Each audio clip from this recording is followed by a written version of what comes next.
everyone, Aaron Lovejoy here from Miniature Monthly, and in this video we're going to show you all the other things you need to know about model prep. Beetles and rocks and dragons, oh my! Alright, so we got an assortment of minis here, and in this video I'm going to show you some different ways of gap filling and even pinning some larger models, how to gap fill once you've actually got primer on the model, and what happens if you see a mold line later on. All these things we're going to cover today. Alright, let's check out some of the tools we'll be using today.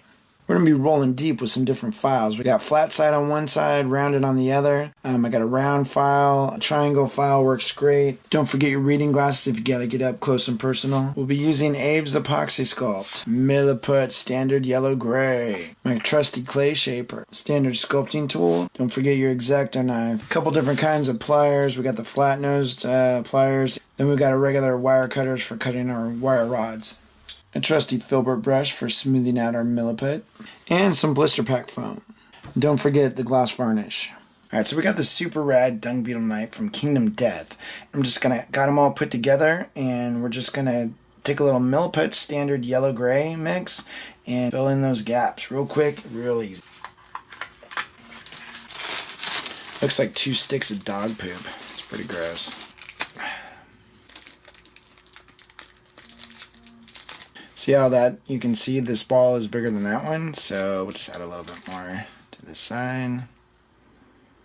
This is a great way to check to see if you have about roughly the same amount. That's right, it's always good if your balls are roughly the same size. Mix it by folding it over on top of itself till it's completely mixed up. Alright, once your putty's mixed, wash your hands off, because this stuff is, some people are allergic to it. You might want to wear gloves. My business partner at the guild is totally allergic to Milliput, and so he'll break out in a rash if he even touches it. So he always wears gloves. You should too. The other thing you can do is if you're finding that you're allergic to Milliput, try Aves Epoxy Sculpt. It's roughly acts kind of the same way as Milliput. In that its main property is it thins with water. So that's what we want out of this Milliput, is the water thinning property, because that will help us fill gaps really quickly. Alright, first things first.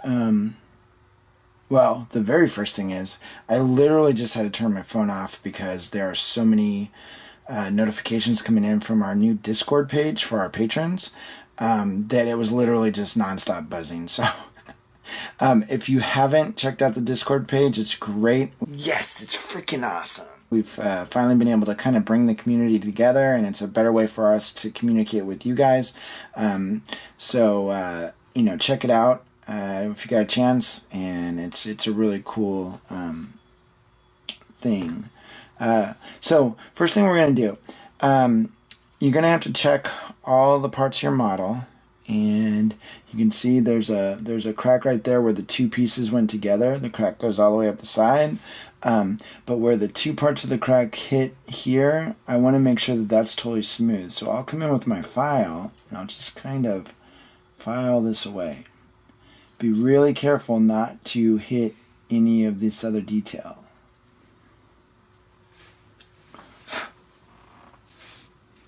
Alright, so we got that. That actually filled the gap with stuff. Yeah, so that's my new technical term for filling a gap with shaved off plastic. So that's kind of cool. We've got one on the other side, right there. And I just want that, to be flat, because when we come in with our putty, we don't want to have to build up too much. And also if it fills the gap with shaved off plastic, that might be asset as well. Okay, so we filed that down flat. Again, you can see the gap right there. It's very small, but it is there. There's gaps here on the legs. There's lots of gaps up under the arms. Now remember, we've got two of these wings that will be coming off the back. So technically some of this stuff won't be visible, but I like filling it anyways, because you need to be thorough, especially if this is a competition miniature. People will look up the backside, see how those parts don't perfectly fit. We're going to fill that with putty. Also up here where you've got areas of fur, we're going to actually extend that fur down just a little bit, and that will fill some of these gaps in the arm, like that gap right there.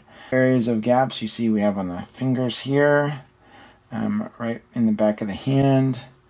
There's a gap right here where his little cod piece didn't fit very well, or I did a horrible job building. And all right, so we got our wet palette filled with a little bit of water. We need that. That just gives us a little moisture to work with the putty. A filbert brush for smoothing. A sculpting tool just for getting the putty on. And if we need it, we've got a clay shaper. These are great for sculpting. So take my Milliput. Let's start with the hard stuff. We're going to start with this little line right there. So I'm just going to grab a little bit of putty. Oops. Just a little bit of putty. You don't want too much, especially for lines like this. They're not very big. And so we're just literally mashing it in to the line. I start in front of the hole and I drag the putty over it. So what's hopefully happening is the putty deposits inside the crack, and that will keep it, filling the crack. Over here, where we sand it, where we filed this, there's really no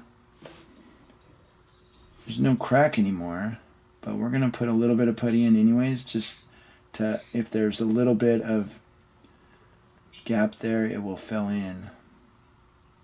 See how this Milliput, oh my gosh, it works so good. It's so much better than green stuff, or kneaded type putty in this case. It just is way more conducive to filling the gaps. I love Milliput so much. I just love it. I love it. I love Milliput. Thins with water.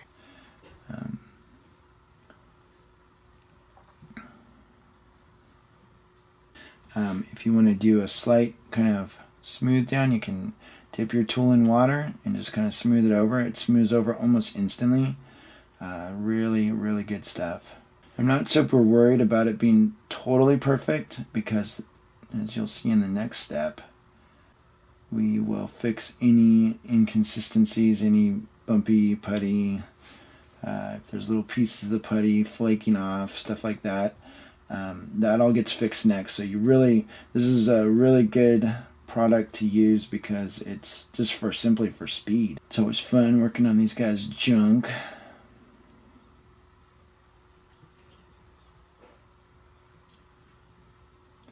For the bigger gaps, I'm using a little bit more putty, and I'm smashing it in there, and I really want to fill that whole gap because this will make the part a lot more solid. So filled all that in, find all the cracks. So right here.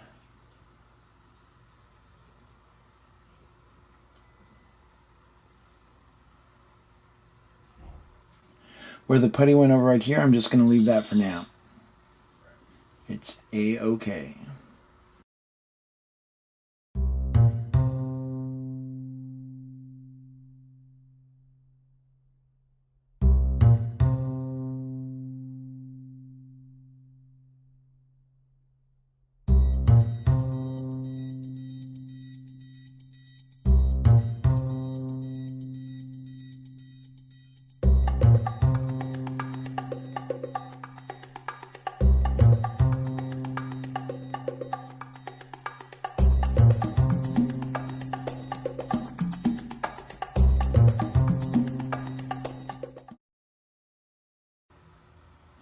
In an area like this, under this arm, it would have been better to fill this gap before I put the arm on. So note to self, remember to do that.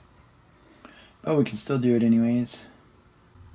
As the putty starts curing, it's harder to get squished down into these gaps.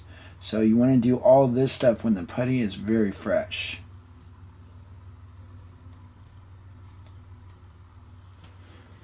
So I guess what I'm trying to say is work quick.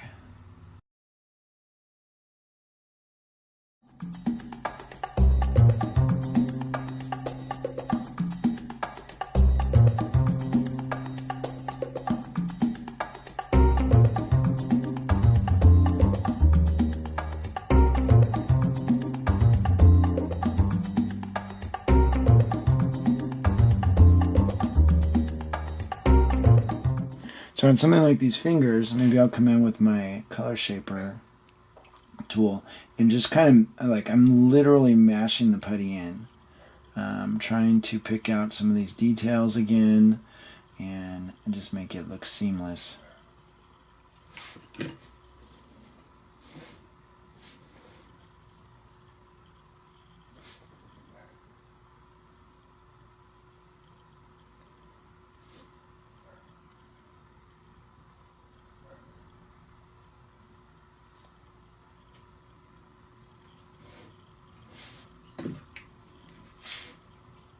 Just put a little water on it, poke, poke, poke.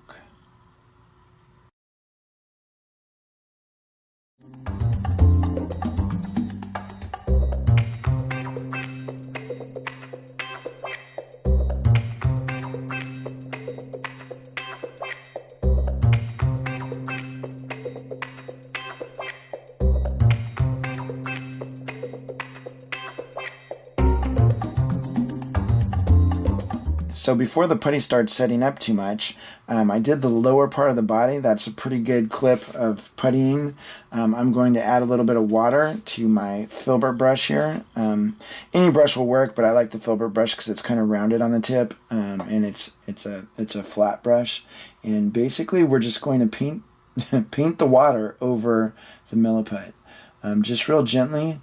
It actually starts to dissolve the milliput a little bit, and you can make everything seamless. So over here is a perfect example. Right here, I left it kind of rough, and with this brush, again, I'm hitting it very lightly, because if you hit it too hard, it rubs all the milliput off, basically, and you don't want to do that. But there, you see that? It smoothed it out perfectly. You can do this as many times as you want on really high-end display pieces or competition pieces. You may want to really take your time at this step and really just kind of massage it as much as possible to get everything totally smooth. So usually I do one round. If this is a competition piece, I might come around a second time, and anywhere that, you know, maybe I missed a spot or whatever, and I will redo it. Also be sure to clean out your brush thoroughly, because the milliput will dry on your brush and wreck it. Alright, can you see those little bitty air bubbles right in there? You want to make sure those are all gone. If that happens sometimes when you're doing the paintbrush thing. Get rid of those, because if they dry like that, they dry as an air bubble. The milliput is there's just enough of it to leave a mark. So you don't want that, because obviously that air bubble will pop, and then you'll have like this little burst bubble area, and that doesn't look good. Sometimes little gaps open up again. You can see right in there. Shove some milliput in there.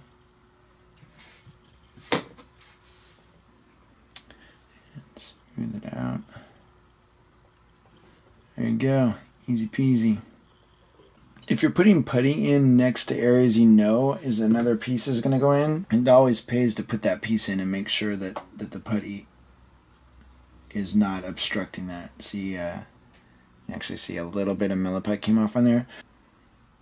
Alright, so we've got our dung beetle knight. He's all puttied up. Pretty good.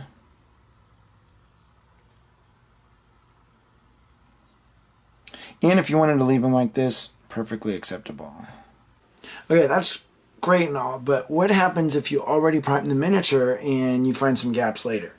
Alright, so you can see on this Trun Hunter that I got a little bit excited. I did a little bit of a conversion, messed with his arms a little bit. They're not how they're supposed to be.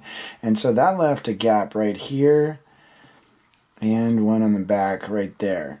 Now I've already primed it, but that is okay. We will just take our milliput, and again, use milliput or Aves epoxy sculpt on this, and we're just going to shove it in there.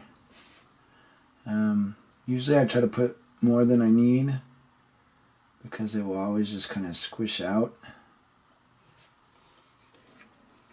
Now the reason I use Milliput here is because, again, the water-soluble properties of it, we can get a really smooth join, whereas if we used green stuff or Kneadatite, it's going to be a lot harder to smooth out. You can still do it, but I want to go as fast as possible. So whatever you do when working with Milliput, do not lick your tool.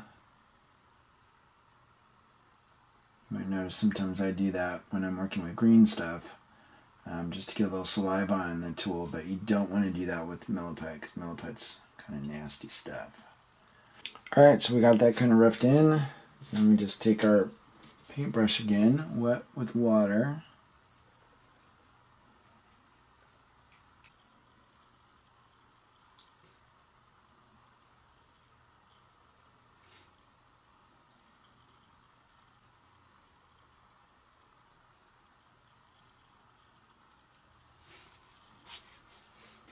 It's all smoothed out perfectly, and if you want, it's still wet, paint some primer on it immediately.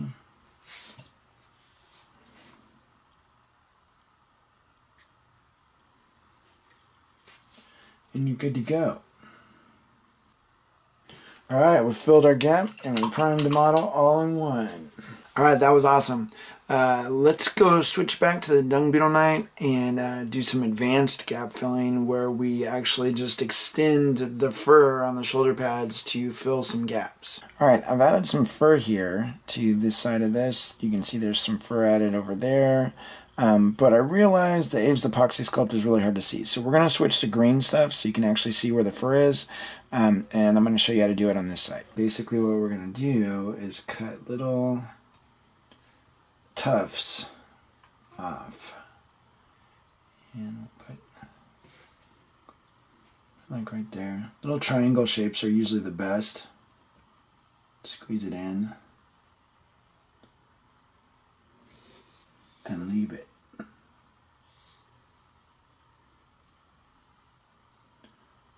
And come back with your knife side of the tool.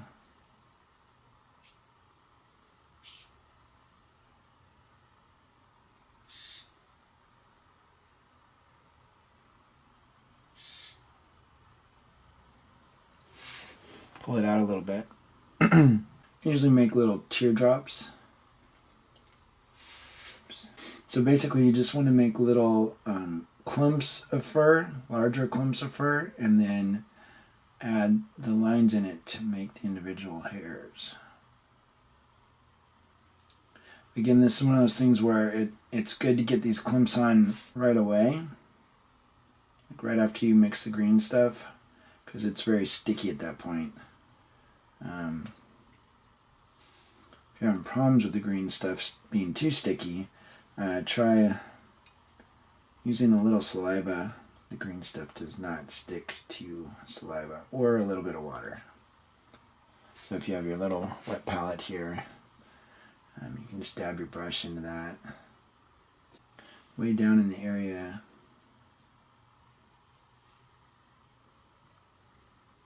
where it actually filled those gaps, I'm actually just going to have a little bit of some clumps of fur coming off that area, and then you don't have to worry about filling it.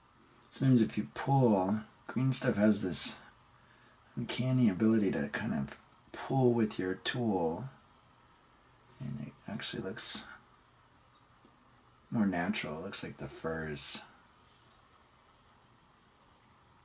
pulling away. And you can cut in between the hairs.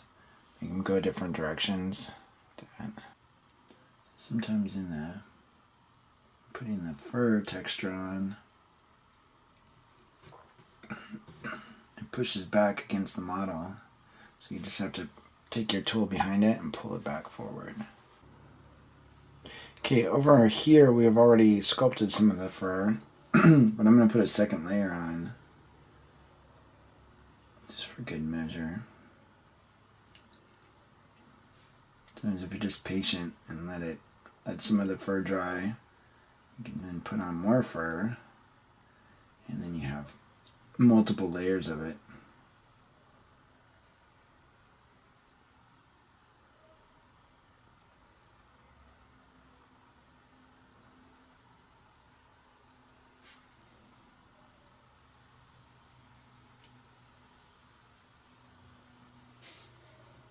Then from one last layer of fine detail, come back in with your knife and you can split these hairs even further.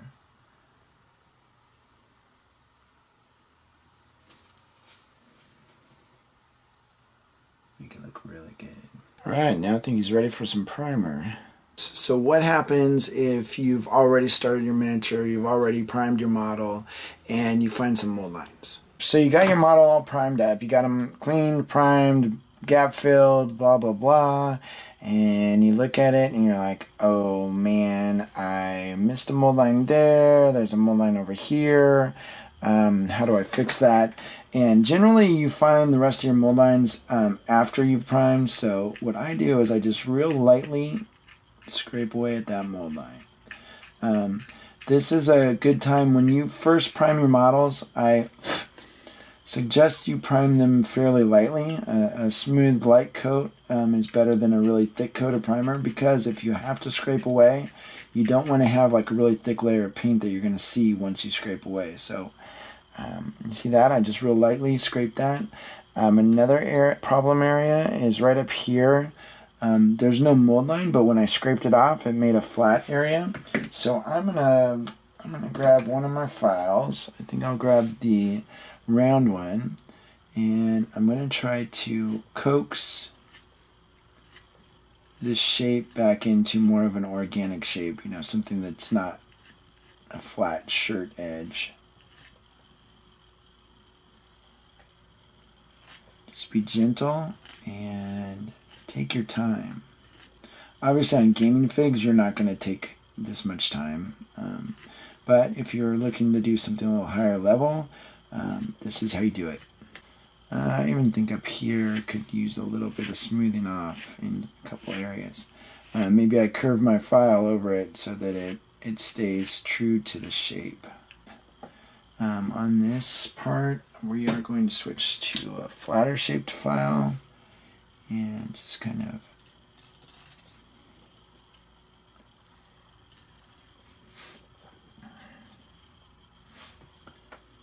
file that away. You can also do this if the model's already, if you already started painting.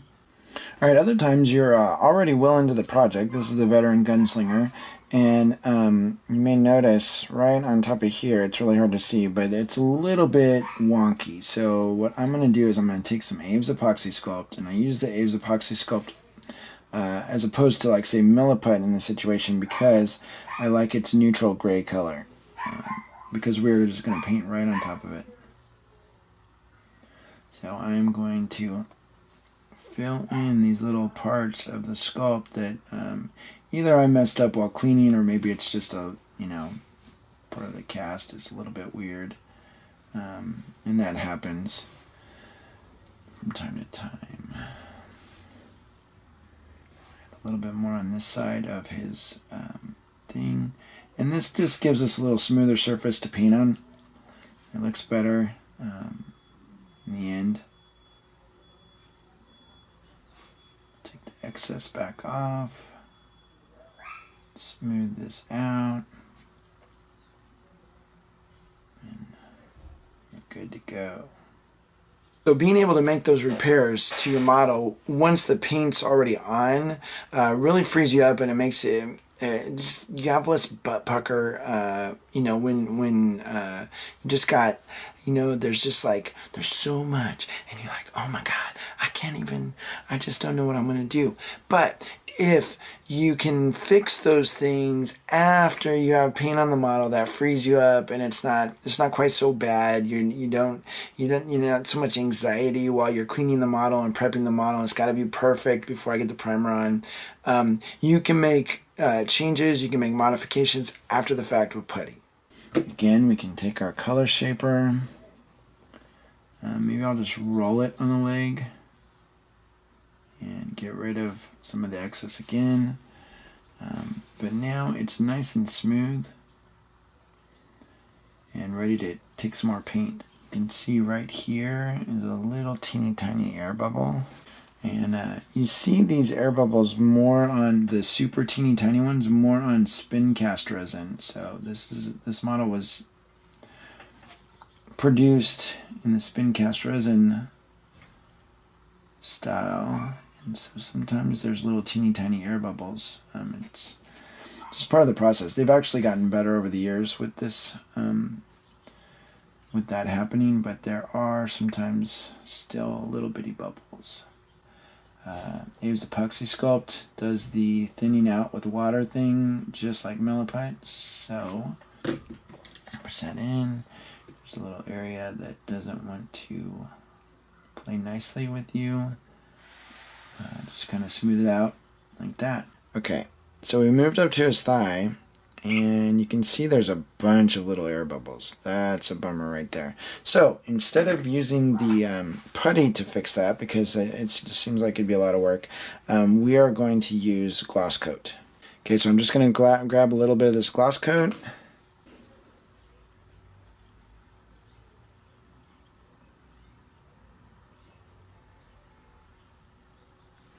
I'm going to put it on kind of thick like that. Clean off my brush and feather out the edges so that it doesn't leave a mark.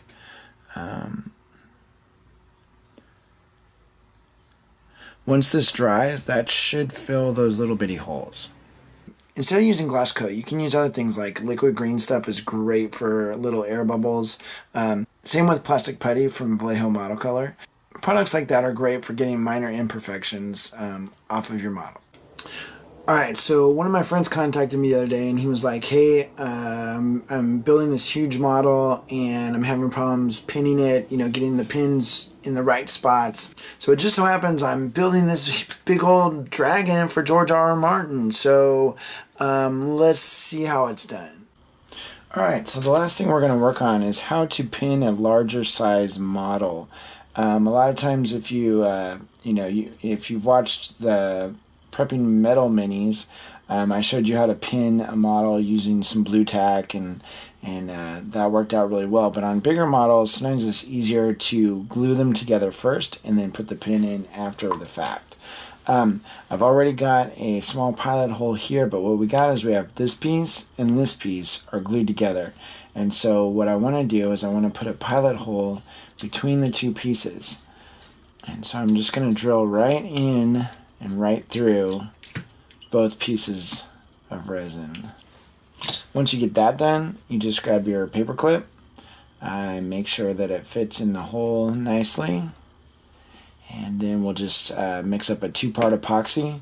I like using the 5-minute epoxy because it gives me a little bit of time to work. If you just put super glue onto this pin and try to shove it in there, there's a chance that it'll get stuck halfway in, and then you're in big trouble. So the 2-part epoxies, glues, they take a little bit longer to dry, and that gives us time to get it in there and get it just how we want it. So to get the right length for this pin, I'm going to put my finger right there, just pull it out, and what we want to do is cut it a little bit shorter than that.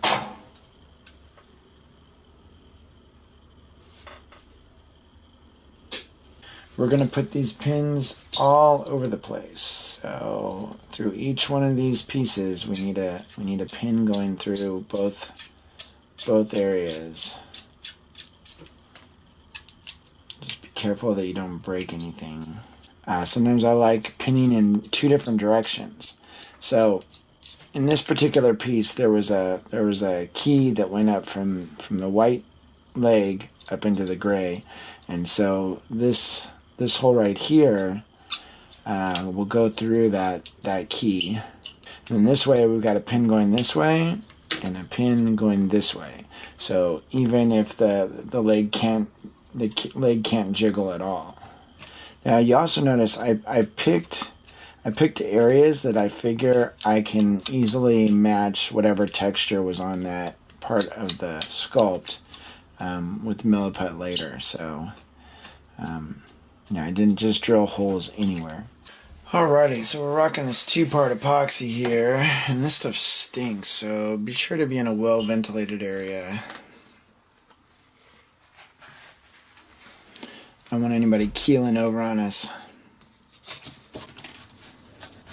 Alright, so you want to mix it up real good, but also you don't want to take too long mixing it up, because it does only last for 5 minutes. If this cures too quickly for you, maybe go with a longer curing epoxy, like 10 or 15 minutes. Okay, so we're going to take our little pin here, get some of this epoxy onto it, and we're going to stick it into our little hole there. Now here's the key. Since you got a little bit of time here, we are going to shove it in with using another rod, and then we'll just take off any excess glue. We'll just wipe it off. Basically, you can do that same thing with every single one of these pins. Okay, so now all the pins are installed. I left the wing off and the head off just so it was easier to get into areas. And now I just got to install those and fill up our gaps just like we did with the dung beetle night. And this thing will be ready to paint. We asked our valedictorians over on the Discord page if they had any questions about basing, and we had a couple good ones. The first one is from Steve McCune. Does accelerant weaken the bond with superglue? And the second question was from Ragados. How do you get the model to be on the same level as your base? Alright, let's kill 2 birds with 1 stone. And the answer is yes. If you use superglue with accelerant, they become brittle, the bonds. So I use that for my own advantage. And when I'm gluing a model onto the base, I just put a little dab of glue, hit the accelerator, and it makes a weakened bond. That way I can get the model off easily. So to switch to the gaming base. This is a base from Secret Weapon Miniatures. And I will put the model on approximately like that, I think. This time I'm not going to use the accelerant. I'm just going to put a healthy dose of super glue on the feet. Figure out how I want this on here. I think like this. What I want to do is take a look around the base and make sure that he is in the spot I want him to be. Yeah, I think that's good. And we'll let him dry. Alright, so our super glue is set, and you can see there's a crack under the foot, so it's not meeting the base real well. So what I'm going to do is I'm going to grab some of this Aves Epoxy Sculpt. It's the 2-part putty, and we are going to put in a something under the feet, like maybe a rock or something like that. Alright, so I'm not super concerned about the putty going under the foot so much, as I just want it to be around the outside edge and look like his foot is on something, not hovering above it.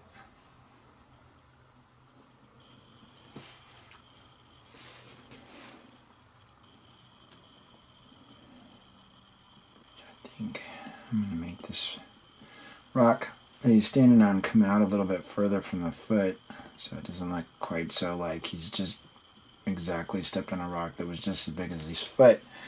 I want it to be a little bit bigger, look a little more natural. And maybe we'll make it so there's a second rock right here, but a little bit lower. A couple pieces of slate or something down in the mine shaft.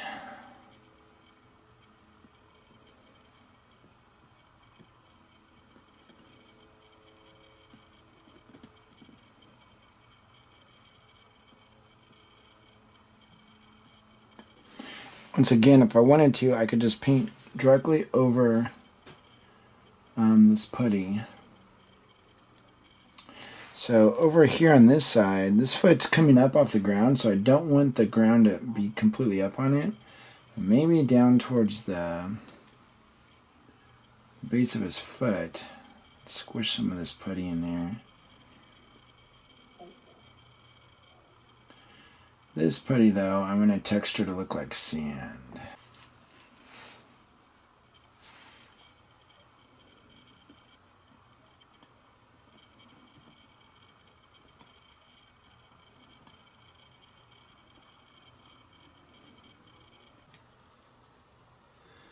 We'll make our sand texture.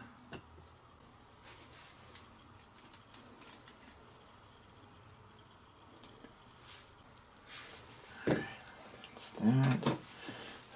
I'm going to put in a little bit of texture with this toothbrush for the rock.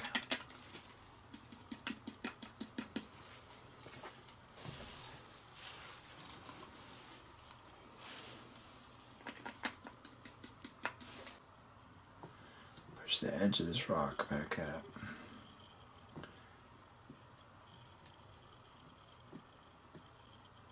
And that's an easy way to kind of marry the base to the miniature, make everything level and look like, you know, he's walking on the sand, not over the sand. Alright, that was quite a bit of information. So what have we learned today? 1. Aaron loves Milliput. 2. The model doesn't have to be perfect to get started, but it does help. 3. Sometimes gap filling starts with filing and sanding the two parts so they have a smooth joint. 4. Milliput looks like 2 sticks of dog poop. 5. Our new Discord page is freaking awesome. 6. Milliput and Abe's epoxy sculpt thin with water, making them the perfect gap filling solution. 7. Use a paintbrush to give Milliput a super smooth finish. 8. Make sure your Milliput doesn't have any tiny air bubbles in it. 9. Even though the mini's primed, you can still fill gaps and cut off mold lines. 10. Like a boss, you can paint over wet putty. 11. Sculpting fur is a great way to hide gaps. 12. We learned how to fix those tiny little air bubbles you find in resin. 13. We learned how to pin a freaking dragon. 14. We answered a couple questions that we got over on our Discord page. Once again, thank you all for being part of the Miniature Monthly team. We're so glad you're here, and you know, we just hope that you keep learning things and applying what you've learned and pinning freaking dragons. Keep it real, and we'll see you next time.